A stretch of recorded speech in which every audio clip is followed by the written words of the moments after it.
day a little bit re-energised. Some guys take it off, some guys go to the gym. It's just optional for them.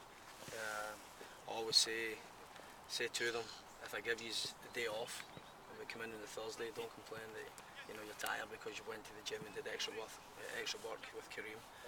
So if you're going to take it, make sure that you come back in feeling good the next day. And most of the guys are feeling nice and sharp today. So. The amount of stuff you were doing, kind of 18-yard box work, is that any response to the film from the weekend, or just something you're working on? No, we've done that the last couple of weeks, just to defensively to get guys to close the ball down in and around the 18, and it's good for forwards to get into that habit of pulling the trigger and finishing off the chances when they get in the 18-yard box. Sometimes you can try and overplay when all you have to do is shift the ball half a yard and pull the trigger and hit the target. And so we just try to encourage you guys to take your shots. It's a wider field at the Home Depot Center than at Gerald. When do you adjust practice at all to get guys to use most of that width? Yeah, what we're going to try and do tomorrow is we're probably going to try and play the full width of the two fields. And it's like you can overanalyze things. For me, it's not about that. Just try to keep it simple. Same message, simple. Game mentality's got to be the same. Training mentality's got to be the same. We're going to play another good team in the Galaxy. We've got to go out. We've got to compete. We've got to play our game. When we lose the ball, we've got to get back behind the ball and be hard to break down. So no, it's just same game prep. Is Troy healthy enough now that he would be eligible at least? It's more of an open competition. The last few weeks was kind of just Jake. Yeah, he looks good to go now, which is great because it seems that it's been such a long time since we had him in the nets, So we'll look at him over the next couple of days. We'll have a chat with him and see how he feels, how his body feels physically. Because it's the first couple of days you come back, you can go on adrenaline alone, and then as the body kicks in again, and you start to feel the lactate and the stiffness, then maybe he's not ready to go. So we'll talk to him near the game time, see how he feels. Are you looking forward to having a first reserve division game this weekend? Yeah, and it's the same mentality for the reserves as it is for the first team. We want to go and win the game. And I said this to Amos, that you have my full backing because that's what Dominic did with me in Houston, and we won the reserve league, and it's still sticks in my mind that the day that we won it, and I was very proud of them reserve players. So if we want to go out, and it's the same as I've said time and time again, doesn't matter who you're playing against, the U18 national team, U12, Portland Timbers, it doesn't matter, you go out to win the game. So come Sunday morning, hopefully we've had a positive result the night before, the guys can go out and play well again. Are you likely to be more involved with the reserves than most head coaches would be because you've done it before in Houston, you see its value? No, I'll give them all the backing. Amos will be taking that team. I'll give Amos all the backing that we possibly can with the players, if everybody's healthy, etc.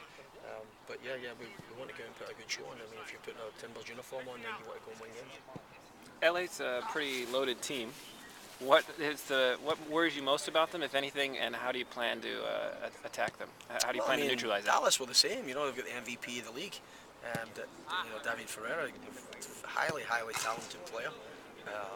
We didn't do anything extra to man mark him and stuff. I don't like doing that because I think it throws the shape of the team off, and then you start to concentrate on what Landon's doing, rather than what we need to do to win the game. It's the same again. He's going to play in the game. You have to be aware of him at all times. He's got super pace, great technique, great finisher. Always seems to pick the right pass. So you need to be aware of him. I don't think we need to man mark him. This is such a big field as well, and his mobility is tremendous that he would probably run the legs off you anyway, whoever's man marking him. So he's the best player on American soil, American player out there. Got huge respect for the kid, what he's done for himself and the game in general in this country. But no, we'll go out there, we'll play our game. We've got players that are playing well. Kenny Cooper's playing well. Jorge Palaz's playing well. They're going to have to worry about us because when we attack them, Landon's going to have to defend when we're attacking, because if you don't, then I think we'll punish teams. And you say the team is playing well, and they have been. Obviously things to work on. How do you maintain the momentum coming off two very exciting wins, home games? Now you go on the road. How do you keep the team focused on keeping it all together? Well, I've said since we met up the first week in January, don't feel scared by playing games on the road, because my mentality is that we're going to go to the Home Depot and try and win the game. We're not going to go there and flood the midfield. We're not going to go there and be scared to attack, because we've got nothing to be scared of. You've got to have that confidence and drive in yourself that wherever we play, doesn't matter home and away, big crowd, small crowd, pull the uniform on, we've got people that are supporting us, and we need to be super confident. We're in good form right now, so we need to go and show that form at the Home Depot. Is the confidence level high? I think so. It should be, because I think we've scored a lot of goals against two good teams, especially Dallas, a team that was in the MLS Cup final last year, and we're very unlucky not to win an MLS Cup. We were sitting for 80 minutes, cruising at 3-0 against one of the best teams in the country, so why shouldn't our confidence be high? Of course, we got tired in the end. We got punished with a couple of mistakes with a top player, and that's going to happen in any game. I'm watching Tottenham Arsenal play yesterday, and there's mistakes there and 3 goals given up. It happens at the highest level, so don't be surprised when it happens at our level too. You're going to score goals, and most goals come from mistakes, as I've said before. But we feel good about ourselves right now. It's important that we keep it going. Thanks, John. Go ahead. Is the field of practice a little different this week now that you have a couple wins under the belt? No, because I always try and keep an even keel. I don't look at myself as being the best coach in the country now because we've won 2 games, and when we get beat 2 games, I don't look at myself as being the worst coach in the country. We've got a great staff behind us. We've got a good group of guys that have worked hard for us since day one. We get punished with a couple of fantastic goals early on and a couple of individual errors. I think now we're starting to kind of get rid of them individual errors. We're starting to score goals and we feel confident. But getting into Saturday again is a totally different game again. People will look to the fact that, well, can the Timbers play away from home? Now that's another step for us to prove people, hey, look, we can play away from home. We've proved that we did well against New England away from home, and we're unlucky not to win the game. Now we've got to go to the Home Depot this Saturday and have the same mentality, go out, try and win the game, get 3 points. Coach, do you have already a game plan as far as integrating Chara into the lineup, or just kind of?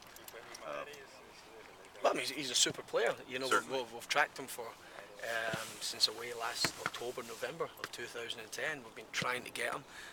We've been actually pretty lucky because everybody we've tried to get, they've not came to the club right away, but they've eventually fallen into our laps, which has been tremendous. I can't fault Gavin's effort and Merritt's effort for putting up the finances to bring guys to the club. So been great, but get Diego here, and the team's playing well at the moment. If we can get him in, then maybe he gets on the bench at the weekend. We'll see. And Perlaza, when he scored the first goal in the game against the Fire, it seemed to kind of change his appearance. His demeanor. On the game. Yeah, for sure. And watching him again today in the one-on-ones that we did there, he's a fantastic finisher.